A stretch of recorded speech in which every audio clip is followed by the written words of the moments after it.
संघ आरम संघ अक्षय। अभी अधिकारी के द्वारा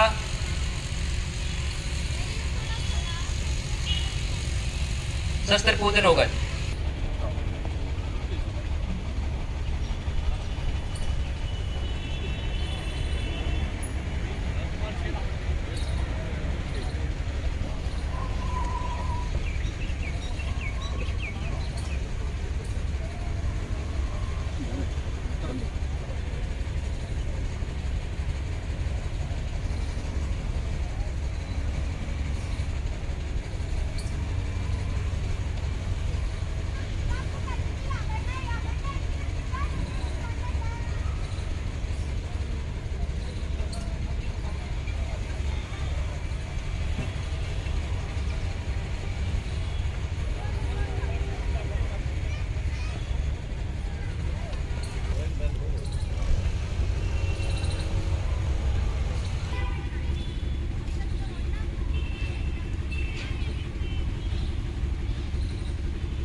ध्वज प्रणाम 1 2 3 आरम संघ दक्षिण। नमस्ते सदा वत्सले मातृभूमे, नमस्ते सदा वत्सले मातृभूमे, तुया हिंदू भूमे सुखं वर्धितोऽहम्, महामंगले पुण्यभूमे त्वदर्थे, महामंगले पुण्यभूमे तदर्थे, पतत्वेशकायो नमस्ते नमस्ते, पतत्वेशकायो नमस्ते नमस्ते, प्रभो शक्तिमन् हिन्दुराष्ट्राङ्गभूता, प्रभो शक्तिमन् हिन्दुराष्ट्राङ्गभूता, इमे सादरन्त्वान् नमामो वयम्, इमे सादरन्त्वान् नमामो वयम्, तुदीयत्पूजये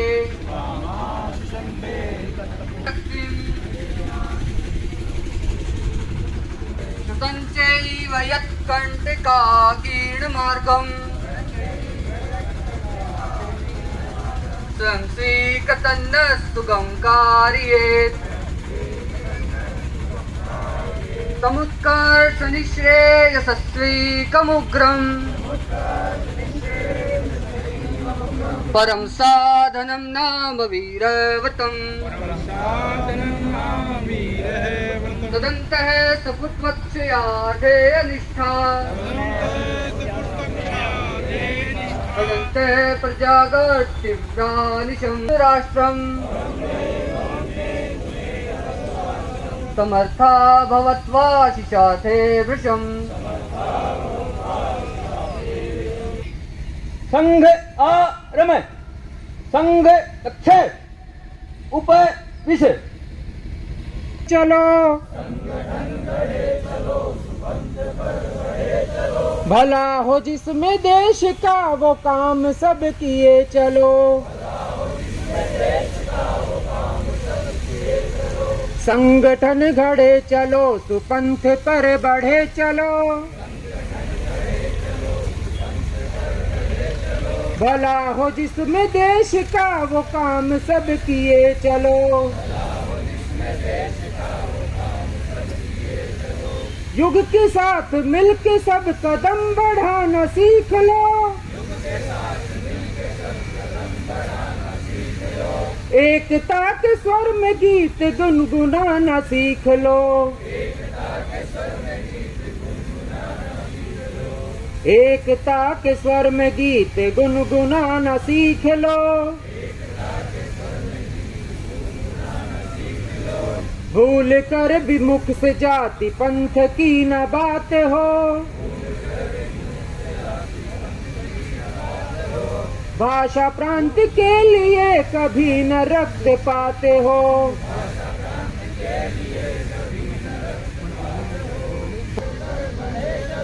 भला हो जिसमें देश का वो काम सब किए चलो, आ रही है आज चारों ओर से यही पुकार, हम करेंगे त्याग मातृभूमि के लिए अपार।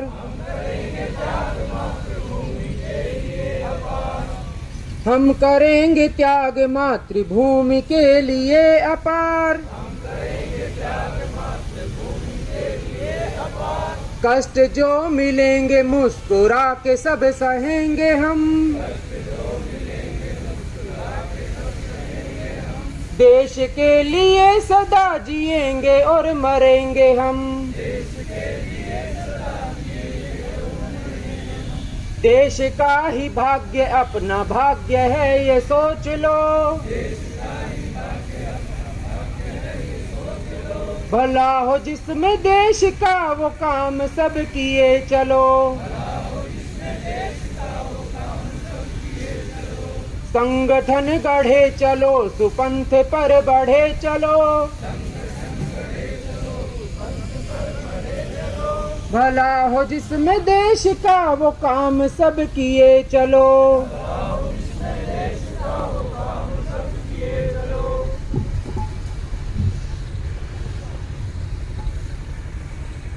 तम नास्ति एमंतरम अक्षरम नास्ति नास्ति मूलम अनोषधम अयोग्य पुरुषो नास्ति योजक तत्र दुर्लभ है। अब आपने सुनना है, बोलना नहीं है। ऐसा कोई अक्षर नहीं है जिसमें मंत्र शक्ति ना हो। ऐसा कोई पौधा नहीं है जिसमें औषधि गुण ना हो, तथा ऐसा कोई भी व्यक्ति नहीं है जिसमें कोई भी गुण ना हो। ऐसे योजनाकार ही दुर्लभ हैं जो हर व्यक्ति में गुण देखकर उन्हें संगठित कर सके।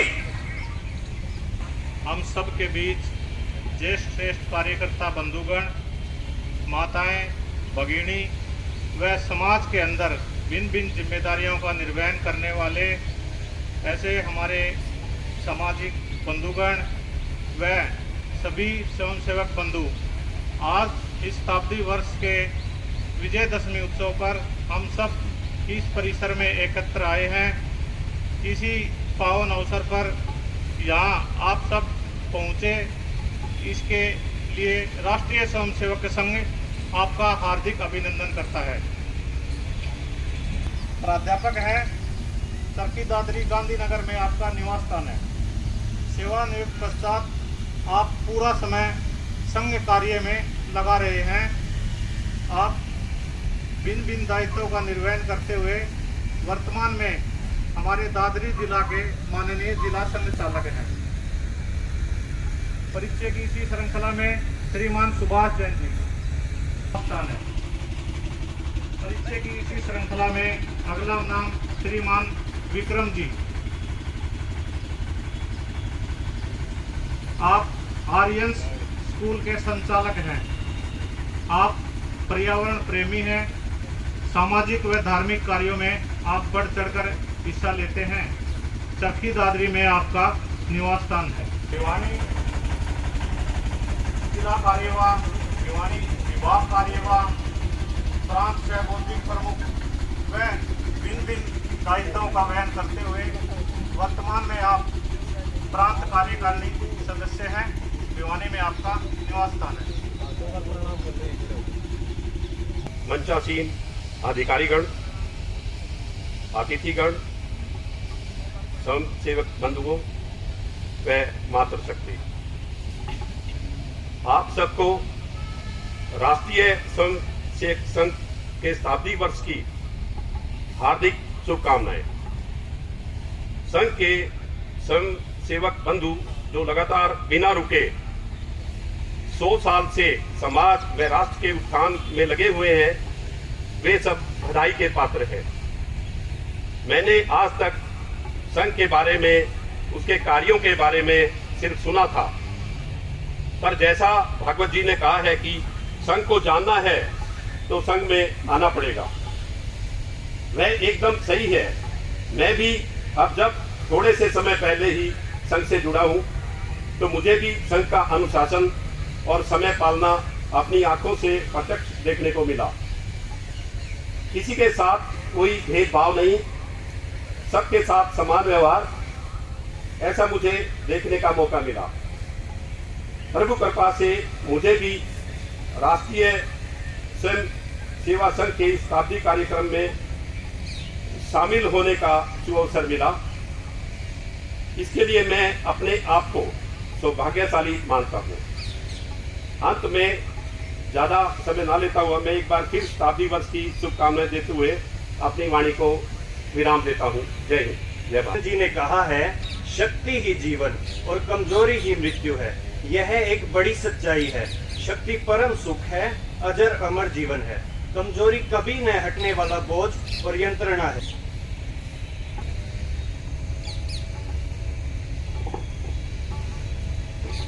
गीत पीछे नहीं दोहराएंगे। हे जन्म भूमि भारत, हे कर्म भूमि भारत, हे जन्म भूमि भारत, हे कर्म भूमि भारत, हे वंदनीय भारत, अभिनंदनीय भारत।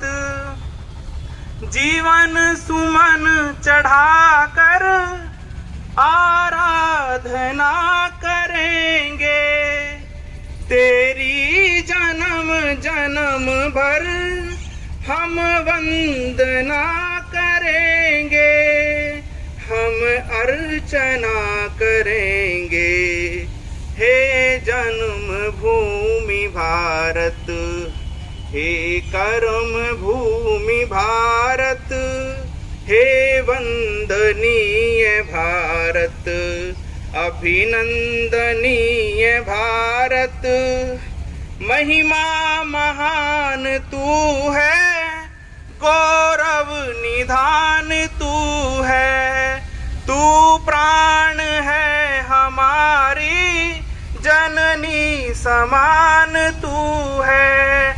तेरे लिए जिएंगे, तेरे लिए मरेंगे, तेरे लिए जन्म भर हम साधना करेंगे, हम वंदना करेंगे।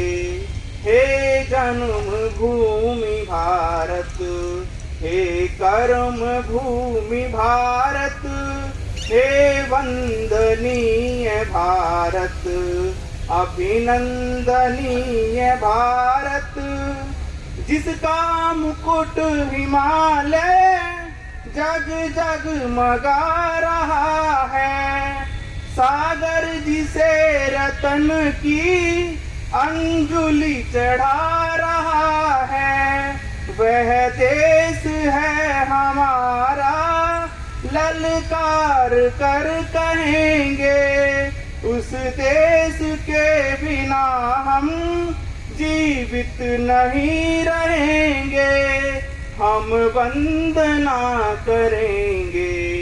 हे जन्म भूमि भारत, हे कर्म भूमि भारत, हे वंदनीय भारत, अभिनंदनीय भारत।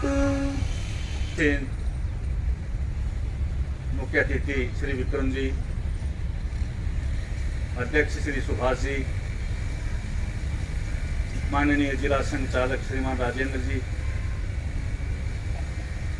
समाज के भिन्न भिन्न क्षेत्रों में अग्रणी भूमिका निभाने वाले आमंत्रित बंधु एवं भगिनी, इस उत्सव में अपनी सहभागिता देने आए प्रिय संक्षेप बंधु,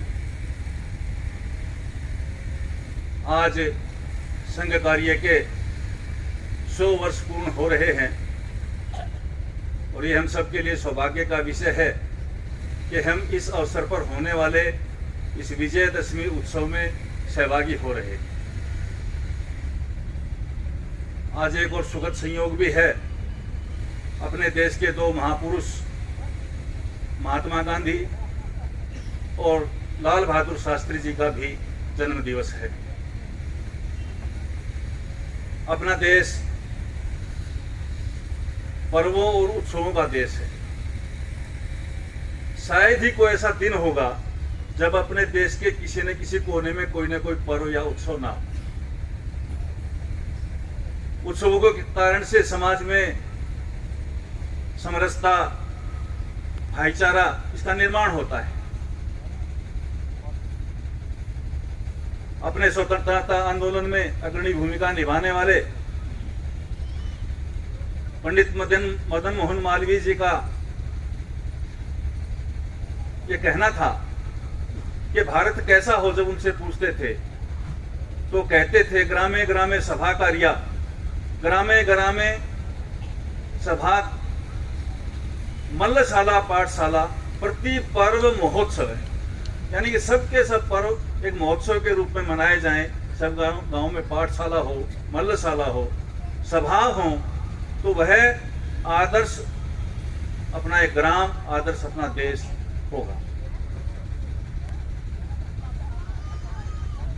अपने समाज जीवन में जो विभिन्न पर्व और उत्सव हम मनाते हैं, तो संघ में भी योजना करके एक 6 उत्सव आधिकारिक तौर पर मनाने की योजना की।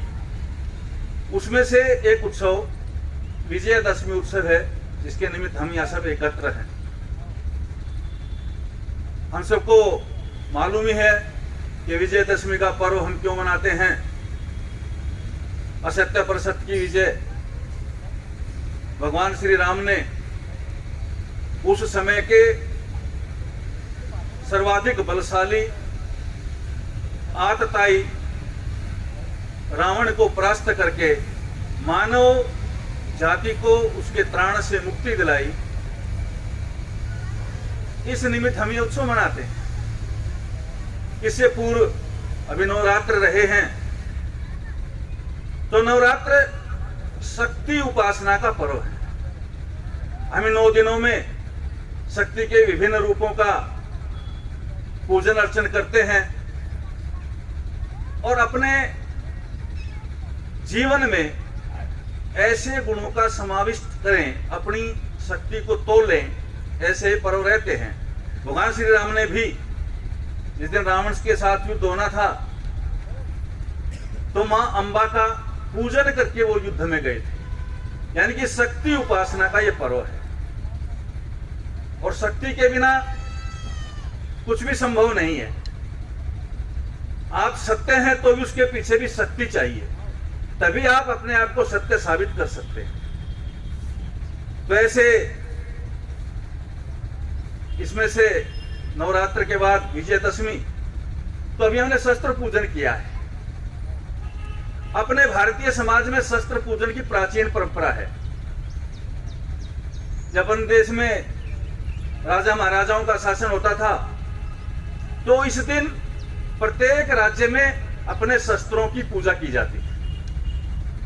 और कहीं कहीं ऐसा भी उल्लेख आता है कि इसी दिन राजा महाराजा अपनी विजय का अभियान शुरू करते थे। आज भी अगर हम देखेंगे तो अपनी भारतीय सशस्त्र सेनाओं में या अर्धसैनिक बलों में आज के दिन शस्त्र पूजन के कार्यक्रम रहते हैं। ये उसी परंपरा को आगे बढ़ा रहे हैं। भिवानी में एक बहुत पुराने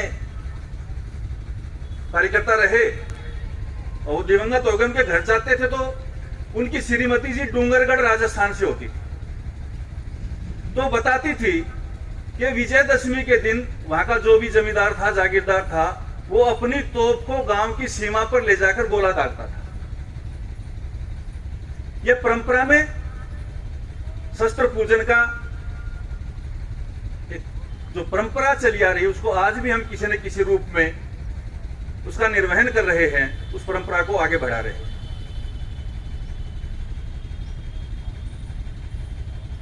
शक्ति उपासना के 9 दिन के उपवास के बाद शस्त्र पूजन का कार्यक्रम अपने आप में संकेत देता है कि जो 9 दिन हमने शक्ति की उपासना की है और उस शक्ति का प्रकटन शस्त्र से होना है, तो हमने शस्त्र का पूजन किया है। भगवान श्री राम जब रावण के साथ युद्ध हो रहा था तो विभीषण जी थोड़ा अधीर हो गए कि रावण के साथ युद्ध है। रावण परम पराक्रमी है, रथ पर आरूढ़ है, लेकिन भगवान श्री राम तो पैदल हैं, ये युद्ध तो कैसे होगा। तो भगवान राम उस वक्त जो विभीषण को कहते हैं कि युद्ध रथ से नहीं जीता जाता, उन्होंने जो जीत के कारक बताए, शौर्य है, पराक्रम है, अपने अंदर के दुर्गुणों का समन है, बल है, विवेक है, इन सब के आधार पर युद्ध जीतते हैं। मतलब उन्होंने एक प्रकार से भौतिक साधनों के बजाय व्यक्ति की और समाज की शक्ति को आगे रखकर युद्ध जीता जा सकता है ऐसा प्रतिष्ठापित किया, और उन्होंने अपने व्यवहार से भी करके दिखाया। जब रावण ने सीता का हरण किया तो वो चाहते तो अयोध्या भी उस वक्त बड़ा बलशाली राज्य था, वहां से सेना मंगवा सकते थे, लेकिन उन्होंने ऐसा नहीं किया। उन्होंने जंगलों में, गिरी कंदराओं में रहने वाली जो भिन्न भिन्न प्रकार की जातियां थी उनका संग्रह किया, उनको संस्कारित किया, उनको सामाजिकता प्रदान की, और उसके से उत्पन्न शक्ति के आधार पर उस वक्त के परम पराक्रमी रावण का वध किया। तो अपने को ध्यान में आता है कि अपना उन्होंने जिस बात पर विशेष ध्यान दिया कि व्यक्ति निर्माण से थे, क्योंकि वो परकियों के शासन में थे, तो वो अपने ऐसे मित्रों को जिनको समाज में उपेक्षित समझा जाता था, ऐसी कुछ जातियां थी महाराष्ट्र में, उनको इकट्ठा किया, उनको संस्कारित किया और उनका संग्रह करके मुगल सत्ता को चुनौती दी। वो कोई बड़े नाम नहीं थे, वो सामान्य से थे। तानाजी मालसुरे, बाजी प्रभु देश पांडे, येसाजी कंत, ऐसे अनेकों युवक उन्होंने तैयार किए, और जिन्होंने एक एक उस युवक ने एक एक किला फतेह करने में अपनी भूमिका निभाई। इसी प्रकार इसी सूत्र को पकड़कर कि व्यक्ति निर्माण से समाज निर्माण, समाज परिवर्तन, राष्ट्रीय स्वयंसेवक संघ ने भी अपने स्थापना के समय से ही इस उद्देश्य को, जो अपना परम उद्देश्य है, उसकी प्राप्ति के लिए इसी सूत्र को अपनाया। 1 घंटे के लिए दैनिक लगने वाली शाखा में आने वाले स्वयंसेवक को अंत में स्वीकृति होती। तो संघ के जीवन में भी है, तीनों ही प्रकार के प्रसंग आते हैं। 1925 में शुरू होकर और भारत की आजादी तक संघ एक ही काम को लेकर चल रहा था, केवल व्यक्ति निर्माण रूप में समाज में प्रस्तुत करना, इस काम में लगा। और इस कालखंड में अनेकों इस प्रकार के जीवनवर्ती कार्यकर्ता तैयार हुए, जिन्होंने देश के कोने कोने में जाकर संघ कार्य की शुरुआत की। डॉक्टर साहब जिन्होंने संघ प्रारंभ किया, उनके जीवन में ही भारत के विस्तार का भी कालखंड है और संघ के विरुद्ध होने वाले आक्रमणों का भी कालखंड है। हम सबको ध्यान में है 1948 को महात्मा गांधी जी की हत्या हुई। जो लोग पहले से ही संघ से विरोध पाले हुए थे, क्योंकि जब कांग्रेस में यह प्रस्ताव पारित हुआ कि हमें जैसी आजादी अंग्रेज देना चाहते हैं, यानी कि 2 भागों में बांटकर, वो हमें स्वीकार है, उसी समय लौट आ गई। तो तब से ही संघ के कार्य के प्रति कांग्रेस प्रारंभ हो गया। 47 में बंटवारा हो गया, उसमें जैसे उस समय संघ की जैसी शक्ति थी, उसके आधार पर जो आज का पाकिस्तान है, आज का प्रदेश से क्षेत्र से आने वाले हिंदू लोगों के रहने की, खाने पीने की, दवाइयाती की व्यवस्था करने में इसने अग्रणी भूमिका निभाई। तो जैसे ही हमको पहले से ही कहा, अपने यहाँ जो संघद्वेषी लोग थे उन्होंने उसी समय कहना प्रारंभ कर दिया इसमें संघ का हाथ, और सब पर प्रतिबंध लगा दिया। उस वक्त ऐसी स्थिति थी, गुरुजी को भी जब गिरफ्तार करने के लिए पहुंचे तो वहां दंडधारी संसद थे, अच्छी संख्या में थे। उन्होंने कहा कि हम प्रतिकार करेंगे। गुरुजी ने कहा नहीं, अपने ही लोग हैं। का निर्माण हो चुका है, अपने में से बहुत सारे लोग भाषा का दर्शन कर चुके हैं। अब तीसरा कालखंड आता है, कार्यकर्ता निर्माण, कार्यकर्ताओं के माध्यम से समाज जागरण। उनके साथ मिलकर जो एक वातावरण तैयार हुआ, जो हिंदुत्व तो हमेशा भारत में उपेक्षित रहता, निर्माण हुआ है। और इसका असर कैसा दिखता है पूरी दुनिया में। आज हम जहां भी नजर दौड़ाएंगे तो देखेंगे एक हिंदुत्व का वातावरण दिखता है। घोर इस्लामी देश, उसमें भी वहां का जो इसको हमने उपेक्षित कर दिया था, विदेश में गया, विदेश से फिर भारत आया, कितना प्रतिष्ठापित हो गया। यूएनओ ने 21 जून को योग दिवस घोषित किया है। सब देशों में योग होता है। ये भारतीय संस्कृति के जो ऐसे तत्व हैं जो सर्व स्वीकार्य हैं, उनकी विजय। तो ये आज का ऐसा ही दौर है, लेकिन अभी लक्ष्य प्राप्त